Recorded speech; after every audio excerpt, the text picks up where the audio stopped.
दोस्तों मैं आज भागवत कथा में गया था। मैंने पूरा वीडियो बनाया है, देखते रहिए, लाइक करिए, शेयर कीजिए, कमेंट कीजिए। बहुत ही अच्छा भागवत हुआ वहाँ पर। जिस दिन से साथ कन्हैया गया था उस दिन से आज तक किसी ने पानी नहीं पिया। आंख से आंसू। और जिस रास्ते से भगवान का रथ गया था उसी से देखते हैं। लेकिन जैसे ही अपना पीताम्बर उद्धव को देते उद्धव जाते हैं और जाकर के जैसे वृंदावन में प्रवेश करे तो मधुमंगल दौड़कर आता है। मैंने कहा था कि मेरा कन्हैया, लेकिन जाकर के देखा तो कन्हैया नहीं था, वहां तो उद्धव जी थे। उद्धव जी से कहा कि आप आए, उसने कृष्ण को नहीं भेजा। बोले भैया वो ब्रह्म है। बोले वो ब्रह्म होगा, लेकिन जिसने हमारे साथ गैया चराई माखन की लीला की वो कैसे। जैसे ही अक्रूर जी वृंदावन में प्रवेश करते हैं तो कहते हैं वहां की कुछ गोपियां मिली और गोपियों से उन्होंने पूछा कि भैया नंद का भवन कहाँ है। तो गोपियों ने कहा कि आप मथुरा से आए हो। बोले आपको कैसे पता कि मैं मथुरा से आया हूँ। बोले ब्रज का अगर कोई होगा तो उसे पता बताने की जरूरत नहीं है, आप ही मथुरा से आए हो मतलब आपको पता नहीं है। बोले नंद का भवन कहाँ है। बोले ये जो पानी बह रहा है इसके सहारे चले जाना। बोले नाले का पानी। बोले नाले का पानी नहीं है तो नंद यशोदा की आंखों का पानी है। जब नोटों ने रंग बदले थे, जब नोटों ने रंग बदले थे तो हमारी ये हालत हो गई थी साहब। तो जब औलाद है तो उस माँ बाप का क्या हाल होता है। लेकिन आज और बार बार झूला देती है। पहली ज्ञान की सीढ़ी खिसक जाती है कि वो कृष्ण तो वहां है और यहाँ छोटे से दूल्हे को झुलाती है। नंद बाबा से मिलना होता है, गोपवाल से मिलना होता है। और सारी की सारी गोपियां जब बेटी होती है तो मानो गोपियां आपस में बात करती हैं कि आज तो कन्हैया मेरे सपने में आया, आज तो कन्हैया ने माखन चुराया, आज तो कन्हैया ने रास रचाया। जब राधा रानी बोलती कि तुम किस्मत वाली हो कि तुम्हें नींद आ जाती है और तुम्हें नींद आने के बाद तुम्हें सपना आता है, यहाँ तो दिल के अरमान आंसुओं में बह गए, हम वफा करके भी तन्हा रह गए, दिल के अरमान। तो किस्मत वाले उस कन्हैया के तुम्हें दर्शन होते हैं। जब गोपियों से मिलता है तो कृष्णता में कृष्ण मन कृष्ण ही हमारा जन आठो या उद्धव हमें कृष्ण ही सो काम है। उद्धव जैसे ज्ञानी को भी भरना पड़ा है पानी। गोपियों से पूछिए कि योग किसे कहते हैं और रोग की दवा जुबानी। उन प्रेमियों से पूछिए कि रोग किसे कहते हैं। प्यार था पर प्यार परवार नहीं भरी जवानी। उस उर्मिला से पूछिए कि भोग किसे कहते हैं। कहते हैं जब उद्धव जी ने देखा कि ये गोपियां तो सारा उद्धव जी का जो ज्ञान था ये तो प्रेम की बात हो, बंदगी तेरे बस नहीं है। यहाँ प्रेम के होते हैं सोचे, आस की इतनी सस्ती नहीं है। प्रेम की बात उद्धव जी का सारा ज्ञान किसका गया साहब। आए थे तो 2 घंटे के, लेकिन 2 साल हो गए। जब पुनः कन्हैया के पास गए और कार्य कन्हैया तो कितना निकृष्ट है। जिस माँ ने तुझे पाला पोसा पढ़ाया लिखाया लाड़ लड़ाया, जिन गोपियों ने प्रेम किया, जिन ग्वाल ने तेरे दिन एक दिन रहना नहीं सीखा, अरे जिस राधा ने तुझसे प्रेम किया तो सबको छोड़ करके आ गया। तो उद्धव में तुम्हें ये तो बताना चाहता था कि एक बार जाओ। क्यों? प्रेम नगर मत जा प्रेम है तू, प्रेम नगर मत जा।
जहाँ पर कुंडिनपुर के राजा भीष्मक जिनकी बेटी का नाम है रुक्मणी, जो स्वयं लक्ष्मी का अवतार है, और उसके भाई रुक्मी ने उस रुक्मणी का जो संबंध था वो तय कर दिया चंदेरी के राजा शिशुपाल से। लेकिन जब उसकी सखियों से उसने बोला कि मैंने भगवान कृष्ण को उसने देखा नहीं था रुक्मणी ने, पर सिर्फ सुना था कि गोरे गोरे गाल है, घुंघरालू बाल है और टेढ़ी मेढ़ी चाल है, कृष्ण कन्हैया है, वृंदावन के वासी है, सिर्फ नाम सुना था पर देखा नहीं था। लेकिन उसने कहा कि अगर तेरा विवाह शिशुपाल से हो जाएगा तो तेरा जीवन बर्बाद हो जाएगा। रुक्मणी तो सखियों ने कहा क्या करें, रुक्मणी रोने लगी तो एक सखी ने कहा कि अभी चिंता मत कर, अभी बेटी बाप के घर है। और जब बेटी बाप के घर को क्या करना है, बोले एक प्रेम पत्र लिख ले और एक प्रेम पत्र तो किसी ब्राह्मण के हाथ पहुंचा दे ठाकुर जी के यहाँ पर, तो वो स्वयं तुझे लेने आएंगे। भगवान ठाकुर का कहना है कि तू रोज मेरे द्वार पर आया कर, तो एक दिन जब समय आएगा तो मैं तुझे तेरे द्वार पर लेने चल जाऊंगा। और आइए हम रुक्मणी मंडल में प्रवेश करें। रुक्मणी जी ने बड़े प्रेम से बातें लिखी है। यह भगवान मैंने तो आपको देखा तक नहीं है कि आप कैसे लगते हो, लेकिन भगवान किसी शेर के शिकार को, किसी शेर के शिकार को अगर कोई शिकार करता है तो ये तो शास्त्र के विरुद्ध है। भगवान मैंने तो आपको जन्म जन्म से अपना पति और प्रेम पत्र ब्राह्मण को बुलाया होता कि हे ब्राह्मण देवता आप जाकर के और सामान्य सेठ को देना। ब्राह्मण पत्र लेकर जाता है और पत्र लेकर जैसे ही भगवान ठाकुर जी के पास आया, ठाकुर जी ने कहा कि आप पत्र बताओ।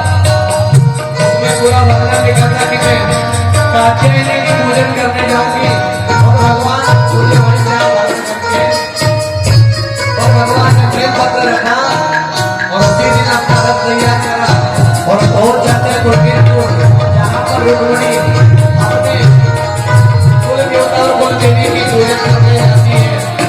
और जैसे ही जाने लगी मानो 1000 लहरें सामने थे, पूजन कर रही थी कात्यायनी जी की, लेकिन दर्शन हो रहे थे समैया शेष के। इधर भगवान पहुंचे और जाने लगे और कहने लगे रुक्मणी से भगवान को पहली बार देखा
राधे और जब कहने लगी कि आओ मेरी सखियों मुझे मेहंदी लगा दो, आओ मेरी सखिया मुझे मेहंदी लगा दो, आओ मेरी सखियों मुझे मेहंदी लगा दो, आओ मेरी सखिया मुझे मेहंदी लगा दो, लगा दो मुझे ऐसी सजा दो, लगा दो मुझे ऐसी सजा दो, लगा दो मुझे ऐसी सजा दो, लगा दो मुझे ऐसी सजा दो।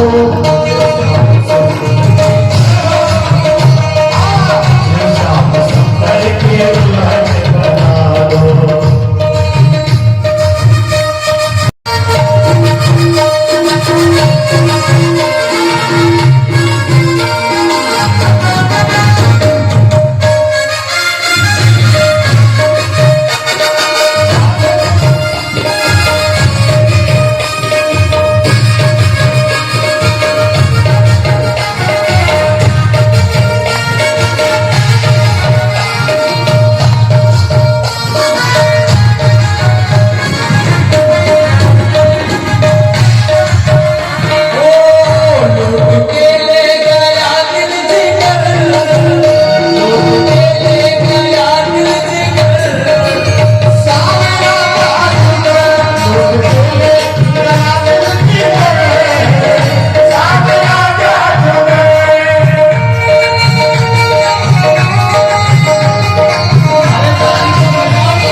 भगवान कृष्ण से लड़ने गया।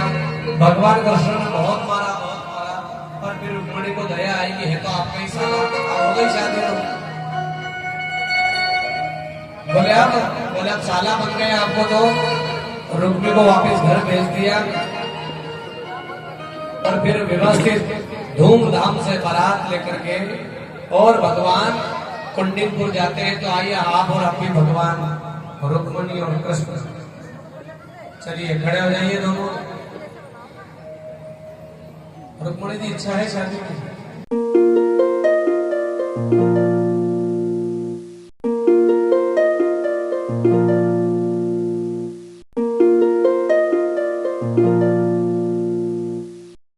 जय हिंद दोस्तों, पूरा वीडियो देख लिया हो तो लाइक करिए, शेयर कीजिए, कमेंट कीजिए, सब्सक्राइब कीजिए। जय हिंद दोस्तों।